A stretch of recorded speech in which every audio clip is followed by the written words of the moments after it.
Bonjour tout le monde et bienvenue sur les flashs scientifiques. Dans cette vidéo, on va parler de l'angle et parallèle. Premièrement, on va reconnaître les angles alternes internes.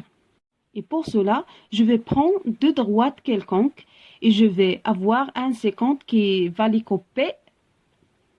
Et forcément, je vais avoir deux paires d'angles alternes internes. Voilà, les angles en rose sont des angles alternes internes. Et il existe d'autres angles alternes internes, les deux angles qui sont marqués ici en bleu. Alors, les angles alternes internes sont deux angles formés par deux droites coupées par une séquence et ils ne sont pas adjacents. Ça veut dire qu'ils n'ont pas le même sommet. Ils sont situés de part et d'autre de la séquence et ils sont situés entre les deux droites. Maintenant, on va voir un cas particulier. Alors, on a deux droites parallèles D1 et D2. On a une droite séquente qu'on appelle D3. On sait déjà au départ que les droites D1 et D2 sont parallèles. Et également que les deux angles qui sont marqués ici en violet sont tous les deux alternes internes. Eh bien, la propriété nous dit que ces deux angles alternes internes qui sont marqués en violet sont tous les deux égaux. Cela signifie qu'ils sont donc la même mesure. On applique cette propriété dans un exemple. On a la droite AB et DC sont parallèles et une droite séquente OI. On sait que l'angle OIC qui mesure 60 degrés et on cherche à déterminer la mesure de l'angle AOI.